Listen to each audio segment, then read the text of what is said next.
ହରିଣ ଏବଂ ବିଲୁଆ ଦୁଇ ଜଣ ଯାକ ମିତ୍ର ଥିଲେ।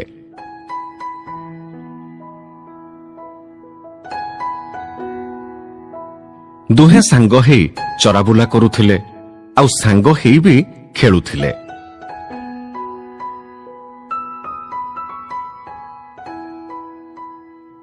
ସେମାନେ ଏତେ ଘନିଷ୍ଠ ଥିଲେ ଯେ ଜଣେ ଯଦି କୌଣସି କାରଣରୁ ବାହାରକୁ ଯାଇ ଠିକ୍ ସମୟରେ ଫେରି ଆସୁନଥିଲା ତେବେ ଆଉ ଜଣକ ବହୁତ ବ୍ୟସ୍ତ ହୋଇ ପଡୁଥିଲା। ବେଳେବେଳେ ଜଣକୁ ନ ମାରିବା ପାଇଁ ଆଉ ଜଣେ ବାଘ କି ସିଂହର ହାତ ଗୋଡ଼ ଧରି ପକାଉଥିଲା।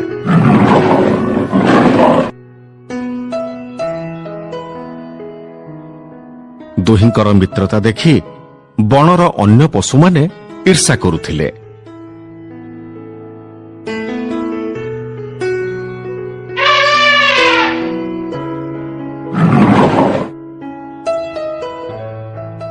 ହାତୀ ଭାଇ ଉଠ ଉଠ, ବାଟ ଛାଡ ଆମକୁ। ସେ କଣ ଏଯାଏ ଜାଣିଲାଣି ସେ ବାଟରେ ଛିଡା ହେଇଛି?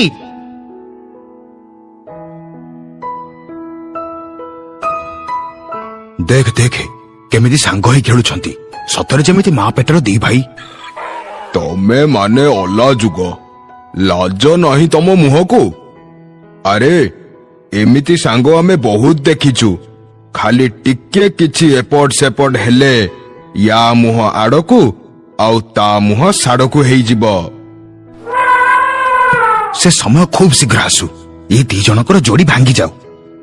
ଜମା ବ୍ୟସ୍ତ ହଅନା, ଏମିତି ସମୟ ଜଲ୍ଦି ଆସିବ।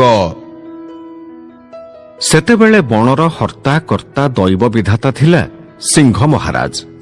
ସେ ଥିଲା କ୍ଷଣକୋପୀ। ବଣରେ ଭାଲୁ ଏବଂ ଠେକୁଆର ଅନେକ ଦିନ ଧରି କଳି ଲାଗି ରହିଥିଲା। ଆଉ ମହାରାଜ ବିଚାର କରି ଠେକୁଆ ଦୋଷୀ ବୋଲି ଭାଲୁକୁ ଜଣେଇ ଦେଇଥିଲେ। ନ୍ୟାୟ ଅନୁସାରେ ଭାଲୁ ଘରେ ଠେକୁଆ ମାସଟେ ଯାକ ପାଣି ଯୋଗେଇବାର ଥିଲା। ହେଲେ ଠେକୁଆ ମହାରାଜାଙ୍କର ଏ ସର୍ତ୍ତରେ ରାଜି ହେଲା ନାହିଁ। ସେଥିପାଇଁ ସିଂହ ମହାରାଜ ତା ଉପରେ ରାଗି ଯାଇଥିଲେ। ଆଉ ଠେକୁଆ ଥିଲା ବହୁତ ବଦମାସ। ଏଇଟା ଅନ୍ୟାୟ ମହାରାଜ, ଅବିଚାର। ଆପଣ ଏମିତି କରିପାରିବେନି। ମୁଁ ଯଦି ଭାଲୁକୁ ମାସେ ଧରି ପାଣି ଯୋଗେଇବି ତାହେଲେ ମୋ ଦେହ ଖରାପ ହେଇଯିବ। ଭାଲୁର କ୍ଷତି କରିବା ସମୟରେ ଏକଥା ଚିନ୍ତା କରିନଥିଲୁ? ମହାରାଜ ଦୟାକରି ମାସେ ସମୟକୁ ଟିକେ କମେଇ ଦିଅନ୍ତୁ, ତାକୁ 15 ଦିନ କରିଦିଅନ୍ତୁ। କଣ ହେଲା ଦୁଷ୍ଟ ଠେକୁଆ, ତୁ ମୋ ନ୍ୟାୟ ଉପରେ ପ୍ରଶ୍ନ ଉଠାଉଛୁ? ଆଜି ମୁଁ ତତେ ଛାଡ଼ିବିନି, ଆଜି ମୁଁ ତତେ ଶିକାର କରିବି। ଏତିକି କଥା କହି ସିଂହ ଠେକୁଆ ଆଡକୁ ମାଡ଼ି ଆସିଲା। ଆଉ ଠେକୁଆ ଜୀବନ ବିକଳରେ ଦୌଡ଼ିବାକୁ ଲାଗିଲା। ଠେକୁଆ ଦୌଡ଼ି ଦୌଡ଼ି ଯାଇ ହରିଣ ଆଉ ବିଲୁଆଙ୍କ ଗୁମ୍ଫାରେ ପଶିଗଲା।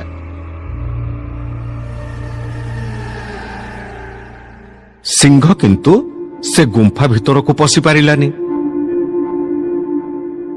ସେ ଗୁମ୍ଫା ବାହାରେ ଠେକୁଆକୁ ଅପେକ୍ଷା କଲା। ଆଉ ଏପଟେ ଠେକୁଆ ଗୁମ୍ଫା ଭିତରେ ପଶିଯିବା ପରେ ଦେଖିଲା ଯେ ଗୁମ୍ଫା ଭିତରେ କେବଳ ବିଲୁଆ ଅଛି। ହେ ଭଗବାନ, ମୁଁ ମହରକରୁ ଆସି କାନ୍ତାରରେ ପଡ଼ିଲି। କଣ କରିବି ଏବେ? ଆରେ ବା, ମୁଁ ଶିକାର କରିବାକୁ ତ ଯାଇନି, ହେଲେ ଶିକାର ଆପେ ଆପେ ଆସି ମୋ ପାଖରେ ପହଞ୍ଚିଗଲା। ହଠାତ୍ ଠେକୁଆ ମୁଣ୍ଡକୁ ବୁଦ୍ଧିଟିଏ ଜୁଟିଲା। ସେ ଚିନ୍ତା କଲା, ହରିଣ ତ ଏଠି ନାହିଁ, ତେଣୁ ହରିଣ ନାଁରେ କିଛି ଗୋଟେ କହି ସେ ପାର ହେଇଯିବ। ଆଉ ଯେମିତି ସିଂହ ତା ଜାଗାରେ ବିଲୁଆକୁ ଖାଇଦବ। ଆରେ ବିଲୁଆ ଭାଇ, ଜାଣିଛ କଣ ହେଇଛି? କଣ? ତମେ ତ ଏଠି ଆରାମରେ ବସିଛ, ହେଲେ ସେପଟେ ତମ ସାଙ୍ଗ ହରିଣ ବଡ ବିପଦରେ ପଡିଛି। ହରିଣ ଭାଇର ପୁଣି କଣ ହେଲା? ମୁଁ ସେଇ ଖବର ନେଇ ଆସିଛି ପା। ଶୁଣ, ବଣକୁ ଗୋଟେ ଶିକାରୀ ଆସିଛି ଆଉ ସେ ହରିଣ ଭାଇକୁ ଶିକାର କରିବ ବୋଲି ସାରା ଜଙ୍ଗଲରେ ନିଆଁ ଲଗେଇ ଦେଇଛି। କଣ କହୁଛ? ମୁଁ ସତ କହୁଛି, ମୁଁ ଯେମିତି ତମ ସାଙ୍ଗକୁ ଏ ଅବସ୍ଥାରେ ଦେଖିଛି, ଏକା ନିଶ୍ୱାସରେ ତମ ପାଖକୁ ଦୌଡିଛି। ହେ ଭଗବାନ, ହରିଣ ଭାଇର ଇଏ କଣ ହେଲା? ମତେ ଏବେ ହରିଣ ଭାଇକୁ ରକ୍ଷା କରିବାକୁ ପଡିବ। ବିଲୁଆ ଯେତେବେଳେ ଶୁଣିଲା ଯେ ତା ସାଙ୍ଗ ହରିଣ ଏତେ ବଡ ଅସୁବିଧାରେ ପଡିଛି, ସେ ଆଉ ଆଗ ପଛ କିଛି ବିଚାର ନ କରି ହଠାତ୍ ଗୁମ୍ଫା ବାହାରକୁ ଦୌଡ଼ିବା ଆରମ୍ଭ କଲା। ଆଉ ଗୁମ୍ଫା ବାହାରେ ଠେକୁଆକୁ ଅପେକ୍ଷା କରିଥିବା କ୍ରୋଧୀ ସିଂହ ବିଲୁଆକୁ ମାଡ଼ି ବସିଲା ଆଉ ତାକୁ ଖାଇଦେଲା।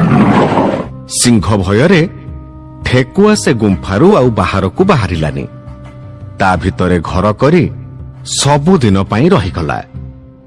ତେଣୁ ବିପଦ ସମୟରେ ଧୈର୍ଯ୍ୟ ଧରିବା ଦରକାର, ଆଉ ସେ ସମୟରେ ଅନ୍ୟ ଉପରେ ଭରସା କରିବା ଆଦୌ ଠିକ୍ ନୁହେଁ।